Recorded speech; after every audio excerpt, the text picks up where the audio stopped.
네, 실시간 재난안전정보방송 재난안전 119 안전토크 시간입니다. 오늘은 KBS 재난방송 전문위원이신 장석환 대진대 건설환경공학부 교수와 함께 이번 중부지방을 강타한 피해의 원인과 그 피해를 줄이기 위한 어떤 대책이 필요한지에 대해서 집중 점검해 보겠습니다. 우리나라 홍수와 물관리 최고 전문가 장석환 교수님 모셨습니다.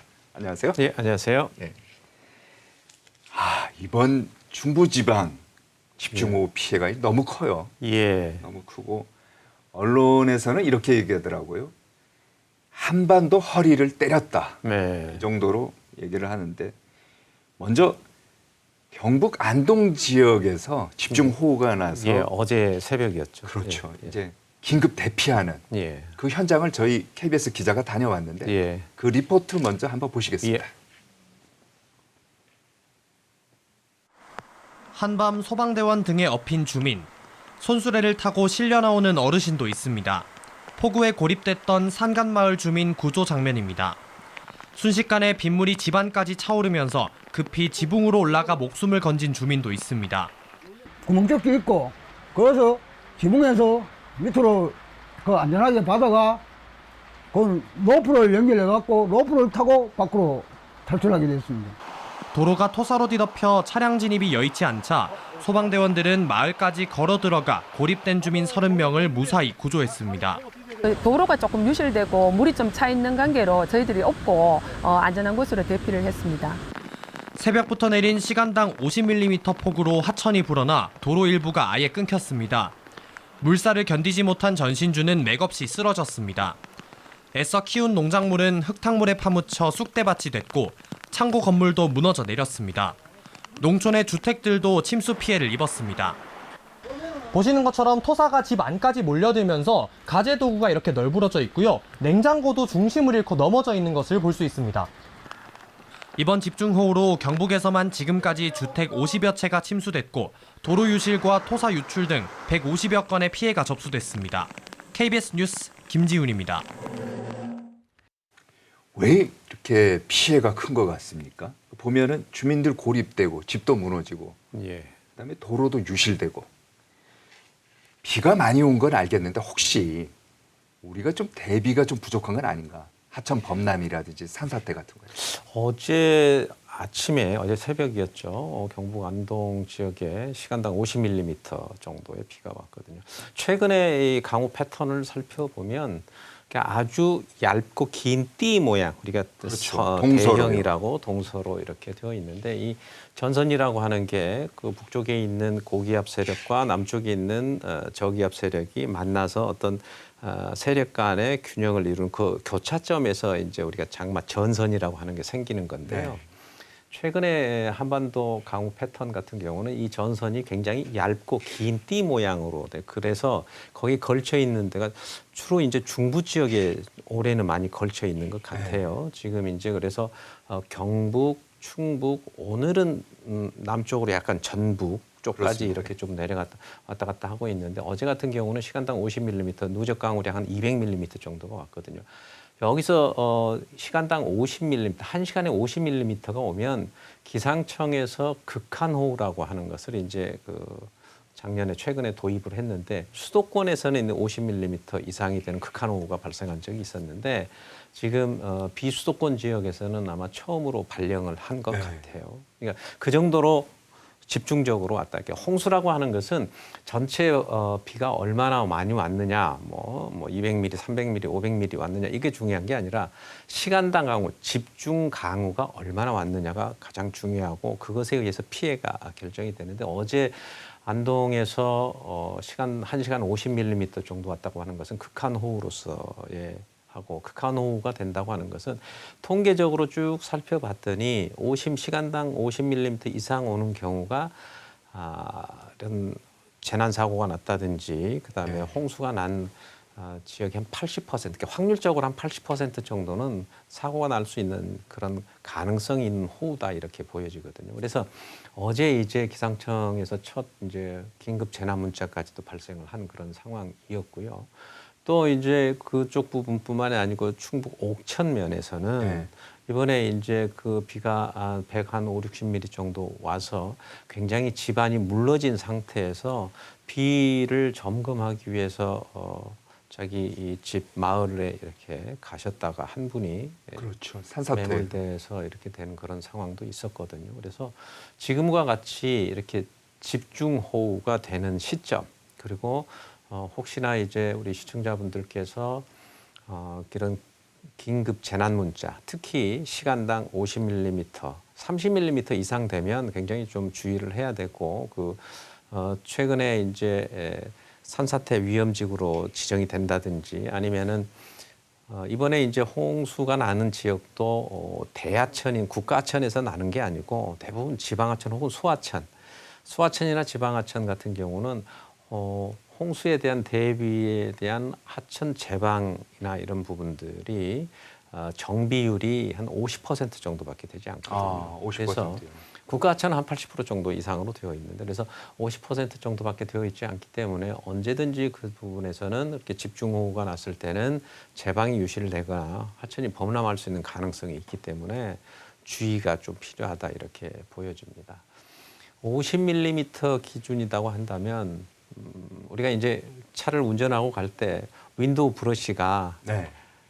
거의 무용지물 되다시피, 그러니까 즉 양동이로 물을 붓는 듯한 느낌이다. 그 정도입니까? 이런 게 그 정도이기 때문에 시간당 1시간에 50mm라고 하는 강우 강도는 엄청난 양의 비라고 보여지는 거죠. 그래서 짧은 순간에 순식간에 내려온 그 하천 호우. 정비가 제대로 안 된 것도 또 원인이고요. 그렇습니다. 알겠습니다. 분명히. 예. 자, 그럼 이제 본격적으로 홍수 관련해서 저희가 좀 더 이제 자세하게 하나씩 짚어보겠습니다. 물론 이제 비가 많이 오면은 홍수가 나는 게 뭐 상식적이긴 합니다만은 우리나라 경우에 홍수가 최근 보면은 좀 빈번한 것 같아요. 예. 왜 이런 거죠? 우리나라가 홍수에 여러 가지 면으로 좀 취약합니다. 그러니까 홍수라고 하는 것이 주로 이제 살펴보면 기상학적인, 즉 비가 얼마나 오고 장마가 어떻게 오고, 특히 우리 이제 몬순 지역이라고 해서 네. 우기와 건기가 뚜렷하고 집중적으로 우리가 3월에서 6월에서 9월 장마 기간 동안에 우리나라 전체 오는 홍수량의 70% 이상 오기 때문에 그렇게 해서 홍수 관리가 굉장히 어렵고, 또 하나는 이제 지형학적으로 우리는 산지가 많고, 그리고 산지가 많다는 것은 경사가 굉장히 급하다는 뜻이거든요. 네. 또 그다음에 그 우기와 건기가 이렇게 몬순 지역에 따라서 이렇게 정확하게 나눠져 있기 때문에 하천으로 들어오는 물의 양, 즉 하상계수라고 하는데 그것이 굉장히 높습니다. 그러니까 최저와 최고의 비율이 굉장히 높아서 홍수 관리가 하는 게 굉장히 어렵고요. 그다음에 이제 사회 경제적으로는 우리가 도심지 같은 경우는 굉장히 인구 밀집이 많고, 그렇죠. 그리고 우리가 말하는 흔히 이 홍수 방어 시설 같은, 그러니까 하수관이라든지 또 도심지의 어떤 내수 배제 시설이나 이런 부분들이 상당히 우리 최근에 기후 변화 같은 그런 데에서 충분하게 대비가 아직은 좀 부족하다, 이렇게 보여집니다. 자, 그러면 지금 이제 보시는 저 그래프가 그 홍수 원인, 우리나라 예. 홍수 원인을 지형학적, 그리고 기상학적, 사회 경제적 이렇게 세 가지로 이제 분류를 예. 하셨는데, 먼저 지형학적 원인을 보면은 짧은 유로 연장, 급한 경사, 높은 하상 개수 이렇게 이제 돼 있는데 예. 하나씩 짚어볼게요. 지형학적으로 보면 우리가 하천이 이제 짭습고 경사가 좀 급합니다. 급하다. 예. 이게 다른 나라와 비교해도 그런가요? 예를 들어 볼게요. 지금 이제 우리가 가장 긴 강이 이 한강하고 낙동강입니다. 조금 더 길지만 거의 뭐 한 50km 정도 되는데, 바로 옆에 있는 중국의 황하라고 들어보셨죠? 황하가 한 5,400km 정도 됩니다. 그러니까 우리는 이 삼면이 바다로 쌓여 있고, 그다음에 우리나라 국토 면적이 한 10만 평방킬로미터 정도밖에 되지 않기 때문에 높은 산에서부터 발원해서 바다까지 도달하는 게 500여 킬로 정도면 다 바다에 도달합니다. 그것이 만약에 이제 발원지가 태백산인데요. 태백산에서 물방울이 떨어졌다. 그게 스며들지 않고 계속 흘러서 낙동강이나 한강 끝으로 간다 그러면은 한 일주일에서 열흘이면 다 끝납니다. 그러니까 그런 것들에 비해서 본다면 해외에 있는 우리가 잘 알고 있는 큰 강들 있잖아요. 지금 이제 콜로라도 나와 있는 강이라든지. 거하고 비교해도 그러네요. 예, 메콩강이라든지 뭐 예. 이런 것들로 보면은 일단은 유로 연장이 뭐 비교가 안 될 만큼 짧고 우리는 굉장히 급하기 때문에 비가 오면은 일단 물이 한꺼번에 굉장히 많이 쏠리고 집중하는 현상, 그리고 반대로 가뭄 때는 물을 가둬놓고 있을 시간이 없이 다 빠지기 때문에 물을 관리하거나 물을 이용하는 측면에서 불리하고 홍수의 재해에서도 굉장히 불리한 지형적인 조건이 갖추어 있다 이렇게 보여집니다. 네. 그 아까 말씀하신 것 중에 원인 세 가지 중에 또 하나가 사회 경제적 원인 예, 이걸 이제 들었어요. 아마 도시화가 되고 인구가 이제 밀집돼 있고 이러다 보니까 홍수의 원인이 된다고 하는데 불투수율 네. 말이 좀 어렵습니다만 이게 불투수율이 높아서 그렇다 이런 얘기도 하는데 예. 이게 어떤 얘기입니까? 그래 도시를 건설하기 위해서는 일단 표면을 시멘트라든지 콘크리트로 포장을 하고 그 위에 건물도 짓고 여러 가지 시설물도 앉히지 않습니까? 그러다 네. 보면 원래 자연 집안에 있었을 때는 비가 오면 땅 속에 빗물이 스며들어야 되는데 그렇죠. 네.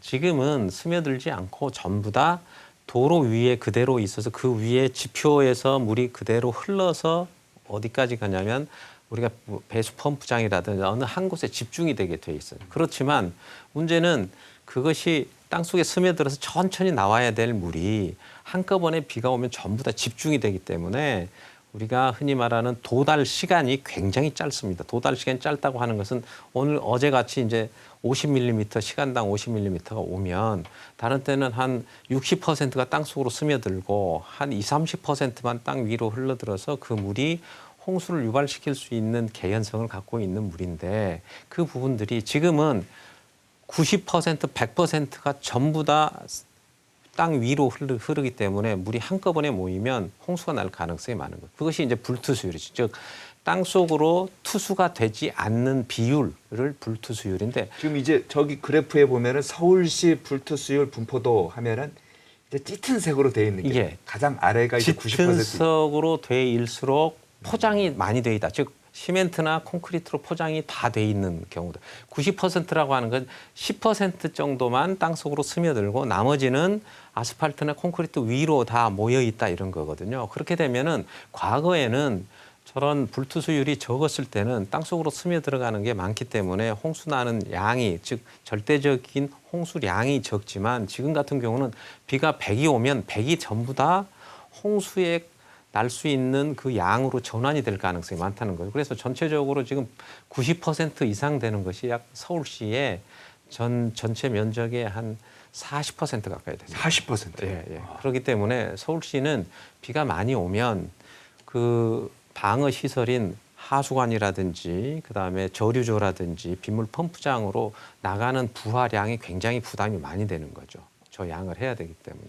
자, 그래서 그렇다면 도시에 뭐 홍수 저장 비가 많이 왔을 때 저장 시설 같은 게 이제 많이 갖춰지면은 불투수율이 높아도 상관이 없겠지만 그렇습니다. 예, 예. 그거 하는 게 다 돈 아니에요. 맞습니다. 어떻게 해야 됩니까, 그러면?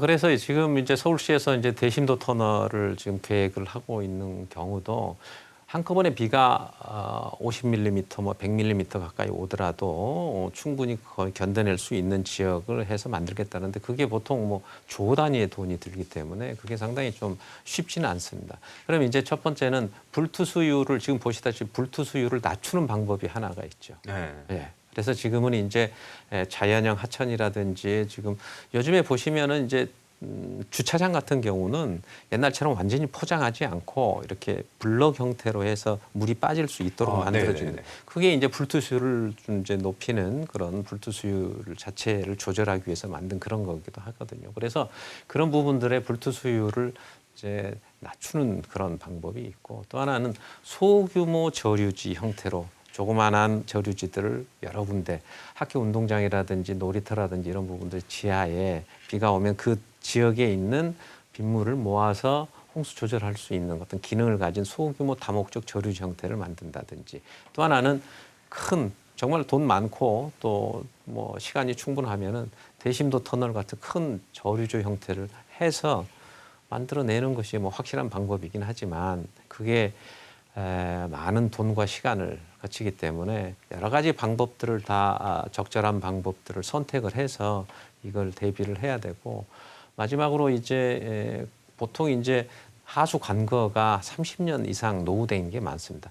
30년 이상 됐다고 그 자체를 못 쓰는 것은 아니지만 30년 전 이전에 왔던 설계 기준으로 지었던 하수 관거 시설은 지금에서 보면 똑같은 설계 기준이라도 우리가 지금 비가 많이 오고 전체적인 강수량이 늘어나는 추세이기 때문에 용량이 부족한 그런 상황들이 많이 있거든요. 그래서 이 부분들을 전체를 다 관거를 개선하기 위해서는 이것도 대규모의 어떤 프로젝트나 또 비용이나 이런 부분들이 들기 때문에 다양한 방법들을 일부는 노후된 하수 관거도 개량을 해야 되고 소규모 다목적 저류지부터 시작해서 또 대규모 대심도 터널 같은 종합적인 방법으로 그 시대에 그리고 우리가 경제적인 어떤 상황이나 이런 것에 맞춰서 대응을 아주 유연성 있는 대응이 좀 필요하다고 볼 수 있습니다. 알겠습니다. 이게 보면은 2020년 이후에 우리나라뿐만 아니라 다른 나라에서도 이제 큰 홍수가 많아지고 있어요. 기후 변화가 심각해지는 게 따라서 굉장히 많이 그렇죠. 피해가 많아졌죠. 보니까 일본, 독일, 벨기에, 파키스탄 같은 경우는 뭐 수천 명이 또 사망하는 그런 사건도 있고 하는데 앞으로도 이거 계속 나오겠죠. 그럼 지금 파키스탄 말씀을 하셨는데 파키스탄 같은 경우는 주로 사막 고원지대가 많기 때문에 비가 굉장히 적게 오는 지역인데도 2021년인가요? 아마 대규모 홍수가 나와 있어서 한 1,000여 명 정도가 사망. 그러니까 비가 평소에 오지 않는 그런 지역에 갑자기 홍수가 나면은 대비가 전혀 없는 상태에서 하기 때문에 훨씬 더 많은 인명 피해가 있는 거죠.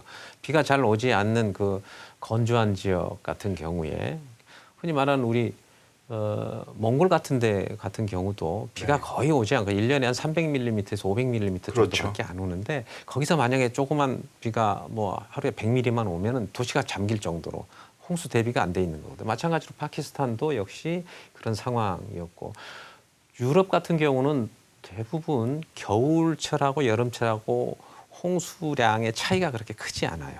크지 않기 때문에 그 부분들이 갑자기 집중호우가 오면 엄청난 피해가 날 수밖에 없고 지금 2021년에 독일하고 벨기에에 100년 만에 홍수가 있어서 그런 대규모의 그리고 아주 발달된 선진국 같은 경우도 사망자가 한 200여 명 이상 나는 그런 상황도 발생하고 어제 뉴스, 그제 뉴스에 보면 중국에서도 이번에 굉장히 큰 이번에 큰 그 퉁팅호라고 하는 동정호죠 한자로 하면 그 지역에 제방이 붕괴가 한 200m 정도 되어 있습니다. 그 퉁팅호가 내륙 호수로는 굉장히 두 번째로 큰 호수죠. 그러니까 우리가 퉁팅호를 기준으로 해서 우리가 허난성, 후베이성, 후난성 이랬지 않습니까? 호수의 남쪽, 호수의 북쪽 이렇게 해서 호북성, 그러니까 호남성 그렇게 해서 후난성에서 그 동정호가 제방이 한 200m 정도 유실이 돼가지고 한 5,000명 정도가 피하고 상당히 좀 심각한 수준에 있었는데 다행히 오늘 아침 뉴스에 보니까 제방을 복구를 했다 이렇게 하는데 제가 복구하는 장면을 좀 봤는데 정말 재미있는 것은 복구하는 그 200m 제방이 끊어진 데다가 급하게 빨리 복구하고 빨리 메워야 되니까 버스, 트럭들을 갖다가 그대로 거기다가 밀어 넣어서 거기를 채워서 넣은 그래서 복구가 완료됐다고 중국에서는 지금 발표는 그렇게 했습니다만 지금도 아직도 지금 양쯔강 주변에 지금 비가 계속 오고 있기 때문에 이제 이런 큰 호수에 특히 지금 이제 후베이성이라든지 후난성 주변에 있는 그쪽이 내륙 호수들이 굉장히 많이 있거든요. 그쪽에 있는 제방들이 유실될 가능성이 상당히 많다. 그래서 중국에서 굉장히 지금 긴장하고 있는 그런 뉴스들이 있었습니다. 자, 그러면은 근본적인 대책 이게 우리 같은 경우는 댐 아닐까 이런 생각도 듭니다만 지금 우리 댐 더 지어야 됩니까? 어떻습니까? 근본적인 대책이라는 게 지금과 같은 이 기후 위기 시대에서는 완전한 극복할 수 있는 대책이라는 것은 사실 없고 이제 어떻게 하면 이런 재난과 같이 이 탄력성을 가지고 대응을 해 나갈 거냐 하는 게 그런 게 굉장히 중요하고요. 지금 댐 말씀을 하셨는데 우리나라에 이제 전국에 있는 다목적 댐이 한 20개 정도 되고 홍수 전용 댐이 3개가 있습니다. 우리가 잘 알고 있는 평화의 댐, 네. 군남댐, 한탄강 댐이 3개가 있는데 그 23개의 전체의 들이 전체 홍수 조절 용량이 우리나라에 56억 톤 정도 되는데 53억 톤, 그러니까 95%를 이쪽에서 담당을 하고 있는데 물론 댐을 지으면 좋죠. 충분하게 그것을 감당할 수 있고 또 우리가 댐이라고 다목적 댐이라고 하는 것은 홍수대만 필요한 게 아니라 가뭄대, 용수대도 필요한데 기존에 있는 우리의 댐을 어떻게 운영하고 활용할 수 있겠느냐가 조금 더 중요하고 그중에서는 농업용 저수지를 어떻게 활용할 수 있겠느냐 이런 부분도 더 훨씬 중요하다고 보여집니다. 네. 오늘 여기까지 듣도록 하겠습니다. 지금까지 KBS 재난방송 전문위원이신 장석환 대진대 교수님이었습니다. 교수님 고맙습니다.